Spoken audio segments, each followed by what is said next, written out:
Hi everyone, I'm Hannah. And I'm Celine. And welcome to another episode of the We Are podcast. So today we have another exciting news update. Bunch of news updates. Yay! Yeah. Okay, the first one is actually really interesting. Okay, the first one is. The rest of the... No, I'm kidding. Okay. The first half is... Yeah. Alec Baldwin accidentally shoots someone on set. So... that sounds a little bit cray-cray, and it is a little bit cray-cray. So, Alec Baldwin, if you don't know, he's a famous actor. He's best known for his role of Jack Donaghy on the NBC sitcom 30 Rock. And he's also made a portrayal of Donald Trump on Saturday Night Live. And he's pretty famous really for funny that, for too. that. Yeah. So, the incident happened on a set of a movie called Rust in New Mexico. During the filming, Alec Baldwin fired a prop gun that was supposed to be safe and was not loaded, and it ended up killing a director of photography and injuring another crew member of the film. That's an issue. It's really bad. So, the director of photography who was killed was named Helena Hutchins, I think. Yeah. And she was 42 years old. She was transported to the hospital and later pronounced dead at University of New Mexico Hospital. That's, insane. So, the director, who was named Joel Souza, was transported to a medical center, and updates on his condition have not been released to the public yet, so we're not sure how he's doing. So the statement said, quote, according to investigators, it appears that the scene being filmed involved the use of a prop firearm when it was being discharged. Detectives are investigating how and what type of projectile was discharged. So Alec Baldwin was not aware of the fact that the gun was loaded, and he just viewed it as another movie prop, because they were doing a rehearsal for the movie. So the assistant director did not know when he handed it to Alec either. He told him that the gun was cold, which is a movie term basically for saying it doesn't contain any ammunition and doesn't pose a threat. So the gun was one of three props that had been set out by an armorer on a cart. Baldwin says he is heartbroken. He said, quote, there are no words to convey my shock and sadness regarding the tragic accident that took the life of Helena Hutchins, a wife, mother, and deeply admired colleague of ours. No charges have been filed so far. But this has caused one production to actually stop the use of weapons that had the chance of including live ammunition. So I think movie sets will probably be a lot more careful after this. They should, because that's that's really a bad mistake. Yeah. So, the weird thing is, only hours before this happened, a camera crew who was working on the movie walked off to protest conditions and production concerns that included safety. 7 people walked off before Hutchins was killed. Some crew members had been protesting house accommodations, while others had been protesting safety procedures, even. So, investigations are being made into whether or not gun standards for the film were followed, so whether or not they were following the procedures they should have been following. The Los Angeles... I don't even know why they would use, a fake gun, or a real gun, even if it was, not loaded. I feel like they could have just used a fake one, and it would then just made it look real. Yeah, so the Los Angeles Times said that only 5 days before Hutchins died on set, Alec Baldwin's stunt double accidentally fired 2 live rounds after previously being told the gun was cold. So they're doing investigations into seeing, did they know this, did they actually follow these safety procedures? So production of the movie was halted after the shooting.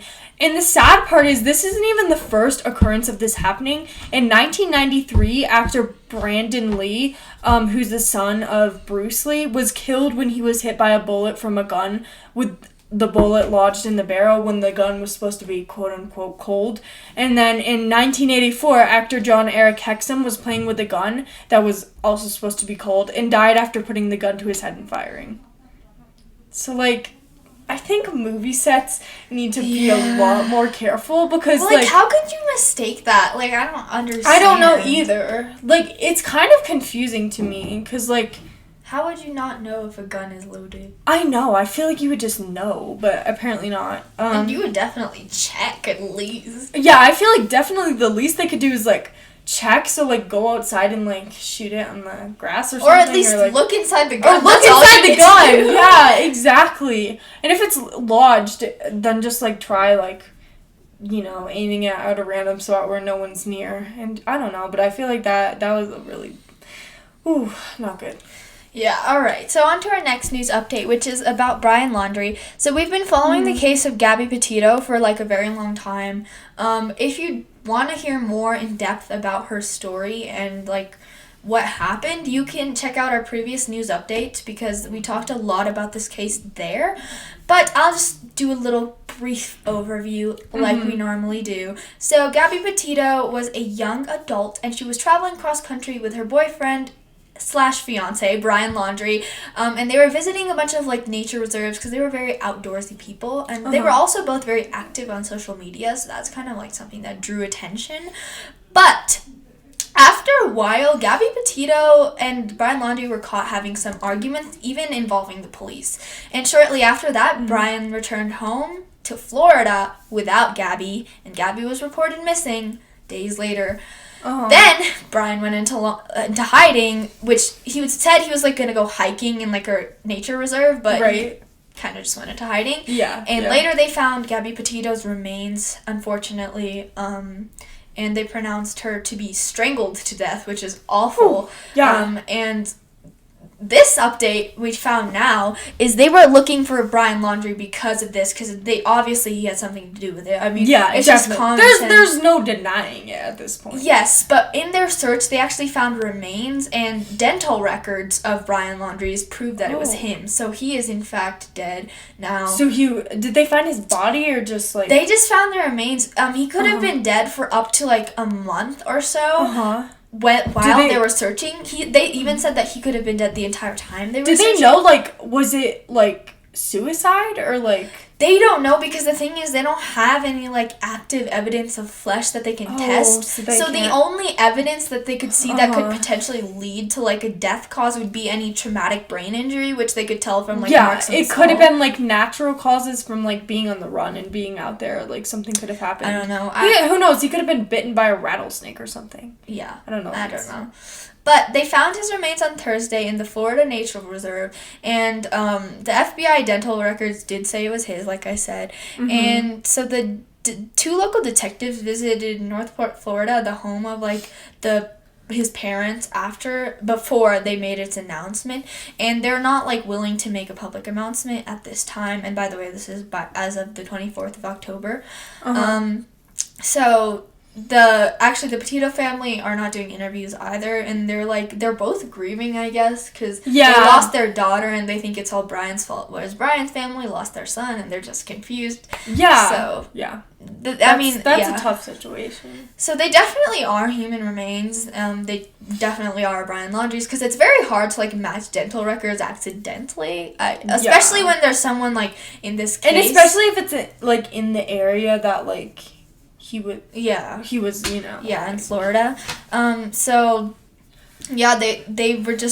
They were just running around, and so we knew Gabby was strangled, but we don't know what happened to Brian so far. But also something that I'd like to know is like at the scene on Wednesday, they found a backpack and a notebook belonging to Laundrie, and they were near the remains when they were searching the Carlton Reserve. So the Taylor, who is like one of the investigators, that's his last name, by the way, he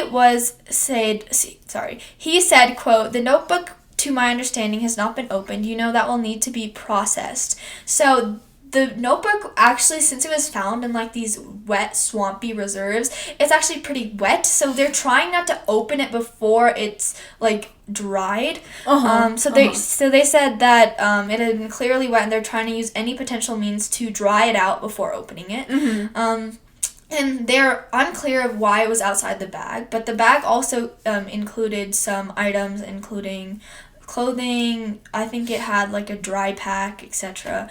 And so it's really interesting. I hope something in the notebook finds something just for clarity. Just evidence or something pointing towards like what happened. Just for clarity. Because I feel like just so people can know. It would drive me crazy. Like just knowing 100% sure, I think gives you a sense of peace in a way. Yeah. Just like, So Yeah, the parents are like, they actually were helping in the search a lot. They kind of Whose like parents, I talked Brian Laundrie's parents. So he, like I talked about in our last news update, they were actually like helping just like show the trails to the police that he often went on. Mm-hmm. So they were kind of shocked, but yeah, I bet. They could have, this is kind of like a big step in her case, so we'll see what happens next. Yeah, wow, okay, that's a lot. Yeah. Alright, so, ready to move on? Yes. Okay, so the next update is about a drug lord. Well, like a very large drug dude who, like, smuggles cocaine. Okay, so Colombia's most wanted drug lord has been captured. Colombian security forces have captured the most wanted drug trafficker who has been on the run for over a decade. That's a long time. Yeah, it kind of reminds me of, like, what's like El Chapo or something. Oh, Bin Laden? No, what? Wait, I was just thinking, like, they were being searched for, and they were like. I wanted. get it, but Bin Laden was like a terrorist, not a drug terrorist. I don't know. I was just thinking like because he was wanted by guess. Like, the government for 10 years. I guess, yeah. I don't know. That's just what El Chapo was like another huge. Oh, I was just thinking of like someone wanted by the government for like a long time. No, I think he was. Yeah, El Chapo was interesting. Yeah, okay. So, the man's name is Dario Antonio Usaga, but he goes under the alliance of Otonio, I think that's how you pronounce it. Otonio? Yeah. I'm gonna say Otonio. Otonio, yeah. Okay, so he is also known for being Otonio.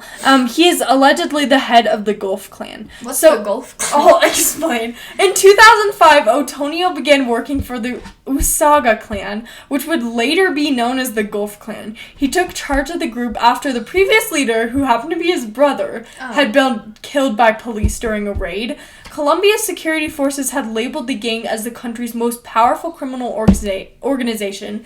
The gang has engaged in very illegal activities like smuggling of drugs and people, illegal gold mining, and extortion. So extortion is obtaining something using violence or threats. So for example, like blackmailing someone, like I'm gonna kill you if you don't pay me this money or something like that. That would be an example of extortion. So the Gulf Clan is very feared, and this dude is very well known in Colombia. Yeah, I think like Southern America and Central America have so many drug cartels, and it's really scary for a lot of people there. So drug cartels are basically like really violent drug organizations that like illegally smuggle drugs.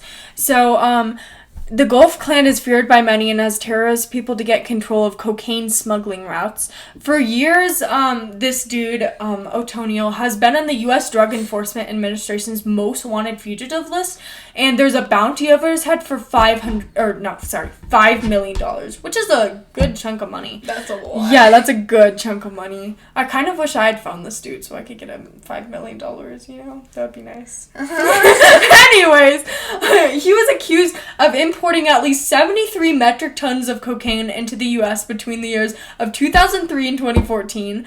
So that's a lot of cocaine. Intelligence provided by the US and the UK have led over 500 soldiers in helicopters to find his jungle hideout. So, sorry, I'm like slamming the table. There was a joint operation between the Army, Air Force, and police to capture him because he's been on the run for so long. So did the Mexican police Colombian police capture him, or the it was like a joint force between both of them? Okay. Yeah, I think the US and UK were involved too. Okay. I'm not sure if their forces were.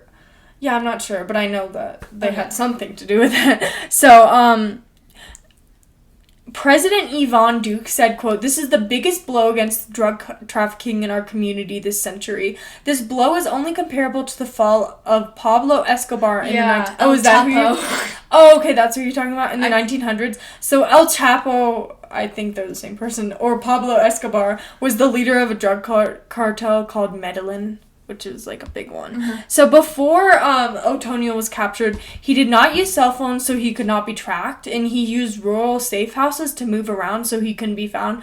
So safe houses are like places where people that are victims of war or prosecution can go to hide, and they're like a safe spot for those people. So that's how he escaped the government for so long. But despite this, his movements were tracked using over 50 signal intelligence experts using satellite imagery. Colombia's armed forces revealed a photo where its soldiers were guarding Otonio, whose hands were cuffed. So, yeah. Wow. Otonio has been brought down. I'm pretty sure. I'm just going to quickly Google if El Chapo was... Yeah, I don't know. I'm, 100% sure he's the same person. Oh, no. No, he's Joaquin not. Guzman. So, no. Never mind. Okay. Yeah, they're not the same El person. Chapo was another famous drug lord, but I think he was Mexican. All you need to know is that there are a lot of famous drug lords. Yeah, no. El Chapo and the other... What's his name? It was Pablo Escobar? Pablo Escobar. I think Pablo Escobar was Colombian, right? Yeah, I think so. I think so. Oh, yeah, El Chapo was Mexican. Ignore me. Never mind. I'm ignoring you. I'm not very knowledgeable in drug lore. Maybe that's a good thing. Anyway, the next update we have is actually very important and another step in the COVID-19 pandemic. And it is the FDA, the Food and Drug Administration, actually authorized the Moderna and Johnson & Johnson vaccines for people 65 years and older, as well as people who are high risk or have certain living conditions that would encourage them to be more susceptible to the virus. Mm-hmm.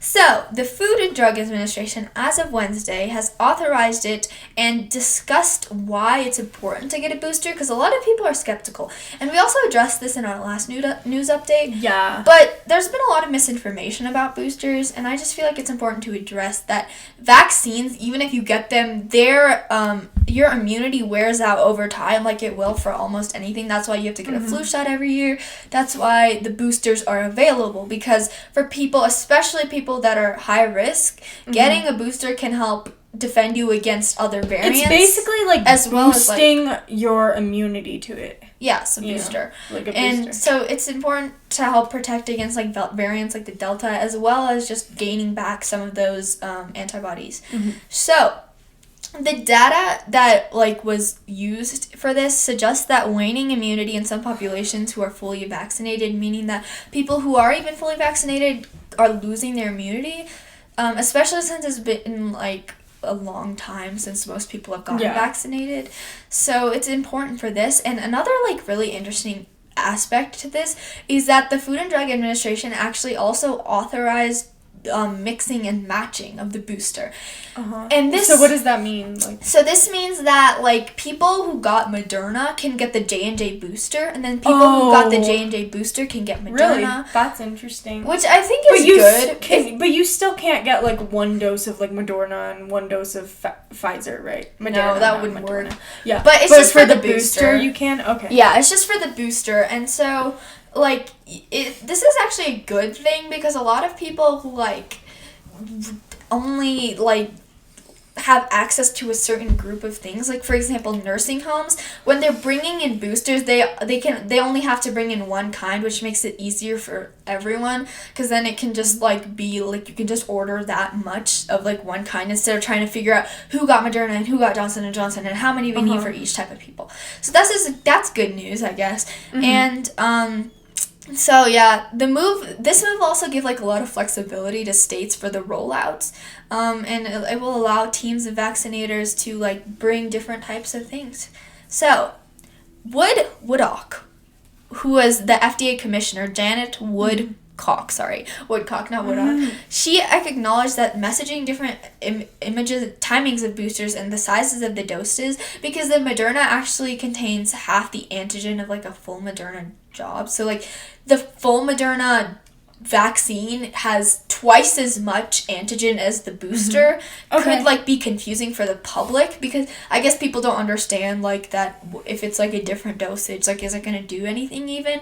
But it's important to understand that it's just kind of boosting your immunity. It's not the first original thing. It's if you paint a wall, you have to fix certain spots that get chipped off every now and then. Yeah. But it's a smaller amount of paint used.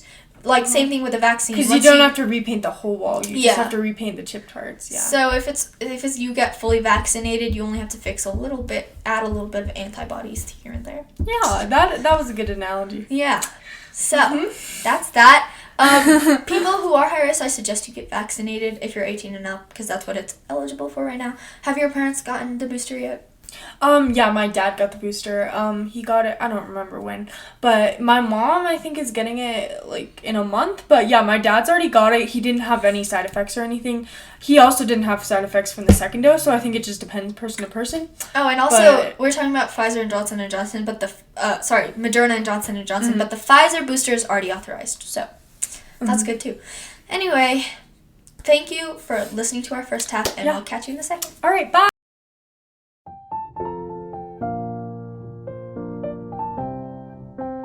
Hi everyone, welcome back from the break. Hi. So, to start off, we have an update about elephant tusks. So, elephant poaching has been like a pretty big thing, like overall, and it has been huge in it's been illegal for many decades, but I feel like it's super prevalent still because so many people still do it illegally just for like ivory. Because ivory is something that comes from the tusks, and it is used for like, some people used it as jewelry. I've seen an ivory piano before, which is really sad. Wow. But it was like something that a lot of rich people wanted because it was considered like beautiful. But because so many elephants got poached, it has been noticed that elephants have started to evolve to lose their tusks, because those elephants that did get poached eventually died because they would literally go into like the brain, because that was where some of the ivory was found, which is really sad. So, according to this study, the female African American elephants in Mozambique's Gorongosa National Park have been born without their ivory tusks, and scientists are saying it's evolutionary because of the brutal poaching and killing of animals during the country's civil war. And so, like, according to this new research released in the journal Science, between the years of 1972 and 2000, elephants without tusks, almost all female, tripled in number. And the reason it's almost all female is because males like need their tusks to fight. So like the males often don't survive without tusks because they use them for mating, I think, like mating with people. So elephants carry like the sex-linked trace for tusklessness. So in most populations, they're always like tuskless animals, and the males die if they get that gene, but the females survive, so therefore the females, kind of due to natural selection, have a higher chance of having less tusks, or no tusks. Okay. So, yeah. So when mothers pass these tusklessness on, the sons usually die early on in development, or, you know, something like that.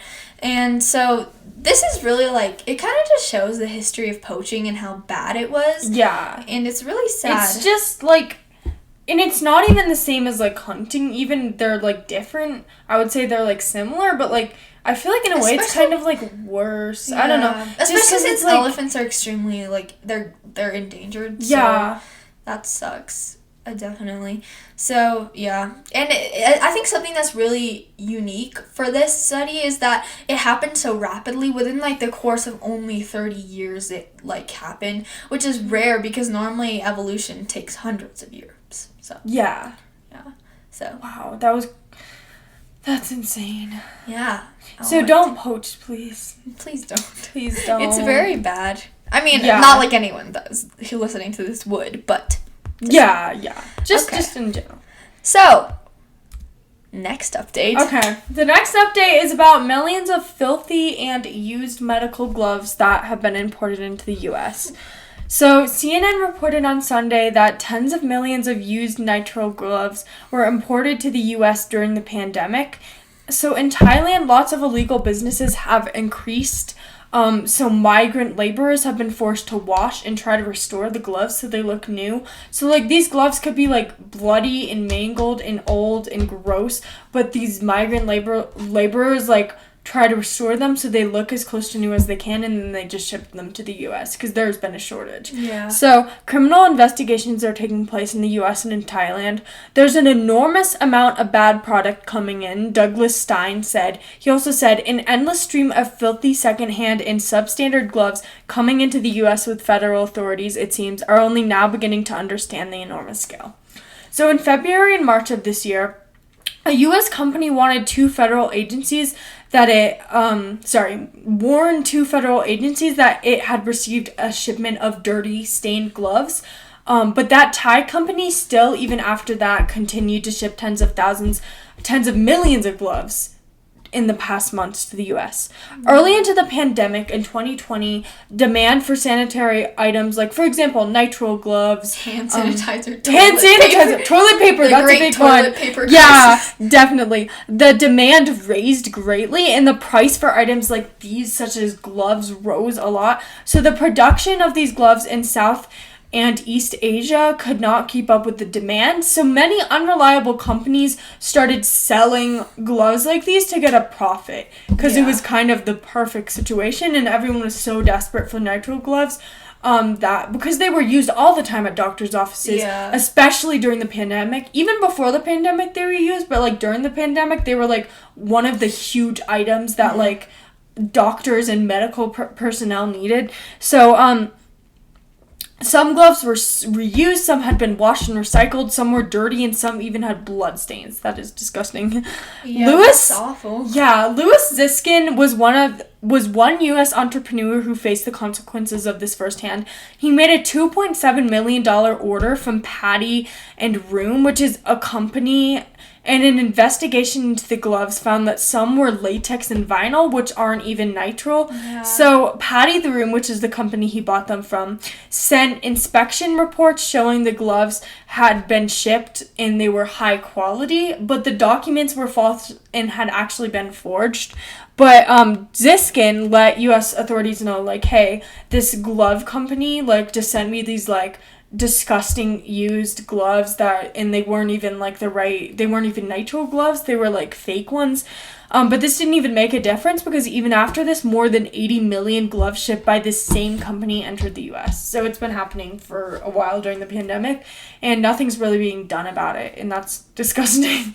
Yeah, because it's really important to have gloves for the doctors, especially when they're dealing with really those patients. Unsanitary to use used gloves. Yeah, that's gross. So, yeah. So Next one. So there was a study done that like brain fog in COVID-19 patients can persist for like up to 8 months and over, even in those who are not hospitalized. So like cognitive impairment, which is like basically just like decline in cognitive function, and it can also be described as brain fog, was a pretty common symptom for COVID-19. I think that was like one of the things that was super large. So like brain fog could be like having trouble with memory or just feelings of tiredness and stuff like that. Yeah, just not being able to operate the way you normally would, which is sad because a lot of people work in jobs where they need to use their brain a lot.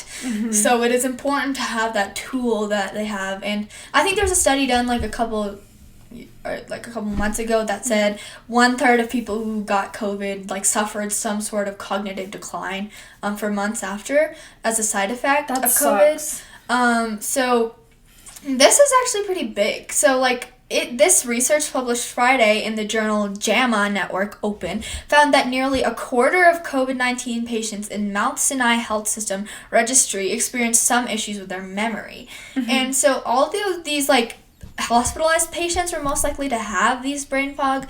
Regular people who just got COVID actually had it too.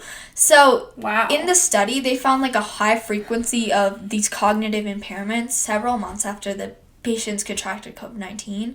And this can include things not even like memory loss. It could be like functionality, like movements, just like thinking. You're not able to think as fast. You're not able to do things as fast. And And among all the patients, researchers found that 15% showed deficits in mnemonic fluency in their speaking, or phonemic. Wait, where is it? Phonic. Wait, where is it? Phonemic. Phonemic? Phonemic? I remember learning phonics, right? We learned phonics in phonemic, but that basically means that like they couldn't speak how they normally would, even if we're pronouncing it wrong. Okay. Yeah, it's kind of ironic, but whatever. Oh wow, yeah. And 16% of mental skills called their executive functioning. 18% showed deficits in their cognitive processing speed, meaning it took a longer time to process information if they read an article per se, and 20% in their ability to process categories or lists, 23% in memory call, and 24% in memory encoding, among other impairments. So yeah, that's really bad. That is bad. Which gives me another reason to encourage vaccinations and wearing masks. Definitely. Stay safe, everyone. Stay howdy dandy. What was that? That Stay was so healthy. Rude. Stay howdy down. So if you don't want to get brain fog and like fail your tests in school, please wear COVID. Or not wear COVID. Please wear masks or get vaccinated. Guys. Or both. You know what Ahana has to say? Wear COVID. Maybe I have cognitive decline. Yeah, at this point, I kind of... I'm joking. I'm fully vaccinated. Never got COVID. I'm just... But you're wearing COVID? I'm wearing COVID. Okay. Wear your masks. Alright, everyone. So last episode... Update. I can't talk either. Okay. Barack Obama, who I hope you all know, was the former president of the U.S., he was in office before Donald Trump and then before Joe Biden. He had 2 terms, I think. Yeah, he did have 2 terms. 8 years. So that's a long time.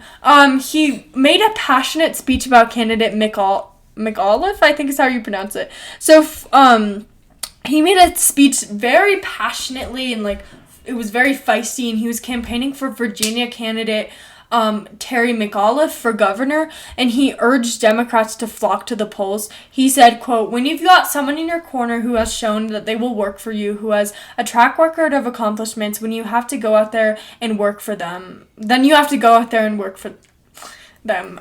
Yes.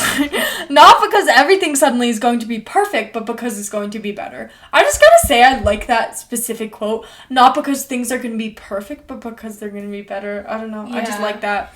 Because I think the Virginia election has been something that's been watched. It would be a win for the Biden administration as well as just Democrats everywhere. Yeah. So he said, make sure you vote for Democrats up and down the ballot, including for state legislature, where a lot of important work gets done. I think from this you can definitely tell Obama's a Democrat, clearly. Obviously. I mean, he was president for 8 years. So yeah, so I hope you know. Yeah. About 2,000 people went to the rally, and Obama also used this as an opportunity to take aim at Youngkin, who is the other Republican candidate running.